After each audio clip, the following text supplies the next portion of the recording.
அப்ப மனித சட்டத்தை கடைபிடித்தால் மீட்பு கிடைக்காதா? கிடைக்காதுங்க. மனித சட்டத்தை கடைபிடிப்பது என்பது நமக்குள்ள கடமையில் சேர்ந்து விடும். நாம் மீட்புன்னு எக்ஸ்ட்ராவா போய் கேட்க முடியாது.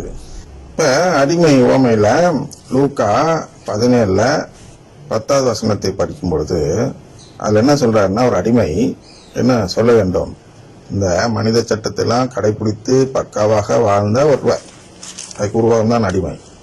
ஏன்னா அது ஒரு காந்தி, மகாத்மா காந்தி போன்ற நபர்கள், ஒரு கிறிஸ்தவராக இருந்தாலும் சரி, கிறிஸ்தவர் இல்லாமல் இருந்தாலும் சரி, இந்த கிறிஸ்தவர்னே வச்சுங்க, ஒரு கிறிஸ்தவராக இருந்து மகாத்மா காந்தி போன்று மனித சட்டங்களை பக்காவாக கடைபிடித்து, ஏன்னா அவருக்கு மனித சட்டத்தை கடைபிடித்ததுனால்தான் அவருக்கு மகாத்மா என்று பெயர் வந்தது.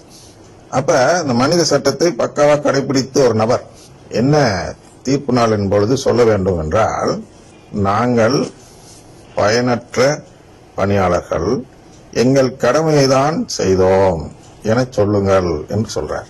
ஒரு அடிமை வயல்ல வேலை செஞ்சுட்டு வருகிறான். அந்த வயல்ல வேலை செய்யறது என்பது இந்த இடத்துல உலகத்துல நல்ல பேர் எடுப்பது. மனித சட்டத்தை கடைபிடித்தால் நல்ல பேர் எடுக்கலாம். அந்த நல்ல பேர் எடுப்பது என்பது அவரவர்களுடைய கடமை. அப்ப இந்த கடமையை தான் செய்தோம் என்று மனித சட்டத்தை கடைபிடித்தவர்கள் சொல்ல முடியுமே தவிர, எங்களுக்கு மீட்பு தாருங்கள், அதாவது உறவு தாருங்கள் என்று கேட்க முடியாது. இப்ப என்ன செய்யணும்? ஒரு அடிமை கடமையும் செய்ய வேண்டும், அதே நேரத்தில் அந்த எஜமானனிடம் நான் உங்கள் பிள்ளையாக விரும்புகிறேன் என்பதையும் சொல்ல வேண்டும்.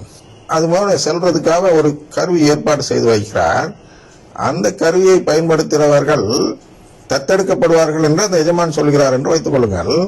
அப்ப இந்த அடிமை வயலில் உழுவ சென்ற பொழுது அந்த கருவியை பயன்படுத்தாமல் வயலில் உழுதால் அவன் என்னை தத்தெடுக்க வேண்டாம் எஜமானே என்று சொல்வதாக பொருள்படும்.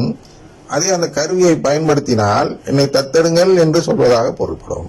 அதுபோன்ற ஒரு செயலாக ஒரு கருவி போன்று இங்கே வைத்திருப்பதுதான் நற்கருணை என்று, அந்த அப்ப வடிவிலான நற்கருணை ஆண்டவராகிய இயேசு கிறிஸ்து.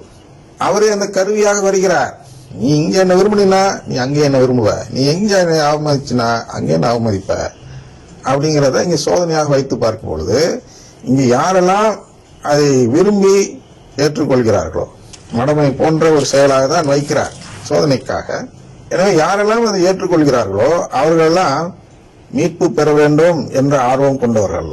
அதனால் the desire to bring it to light, என்ன சொல்ல வருகிறார்? அந்த கருவியை பயன்படுத்தாத, அதெல்லாம் உனக்கு எஜமானனுடைய பிள்ளையாக மாற்றாது, நீ வயலை நல்லா உழுது கொடுத்தால் போதும் அப்படின்னு சொல்றார். பொய் சொல்றார். ஒரு எஜமானன் தன்னுடைய அடிமை அனைவரையும் தன் பிள்ளைகளாக ஏற்றுக்கொள்ள முடியுமா? யோசிச்சு பாருங்கள். அதுபோன்றுதான் இங்கே இந்த மனித சட்டங்களை கடைபிடித்து வாழ்பவர்கள் என்பது உலக மக்கள் அனைவரும். அதனால இந்த அடிப்படையில் மீட்பு கொடுத்தால் அது கடவுள் அநீதி செய்வதாக பொருள்படும். ஏன்னா வேணும்னு கேட்டவனுக்கும் கொடுக்கிறாரு, வேண்டான்னு சொன்னவனுக்கும் கொடுக்கிறாருன்னு ஒரு சூழ்நிலை வருமையானால் அது அநீதியாகிவிடும். அந்த அநீதியை நோக்கி தான் நம்மை அழைத்து செல்கிறார் மார்ட்டின் லூத்தர். அழைத்து செல்ல பார்க்கிறார்.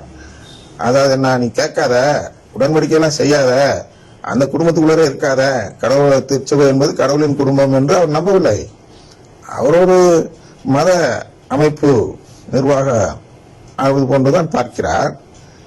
நிர்வாகம் சரியில்லை, அதனால் நான் தனி நிர்வாகம் ஆரம்பித்து நானும் ஒரு சபையை ஆரம்பித்துக் கொள்கிறேன் என்று போவது எதனால் என்றால் அவருக்கு அந்த குடும்பத்தின் மீது நம்பிக்கை இல்லை. எனவேதான் இப்படி சொல்கிறார். என்ன சொல்கிறார்? out of love and zeal for truth and the desire to bring it to light, the following theses will be publicly discussed அப்படின்னு சொல்றார். இது அந்த தீசிஸ் டிஸ்கஸ் பண்றாரு அப்படின்னா, இதுல எவனா ஏமாளி வந்தால் மனித சட்டங்களின் கோட்பாடு என்று நம்பக்கூடியவர்கள் தான் ஏமாளிகள். சொல்ல புரிஞ்சுங்க. நான் உலக அர்த்தத்துல சொல்ற ஏமாளின்னு.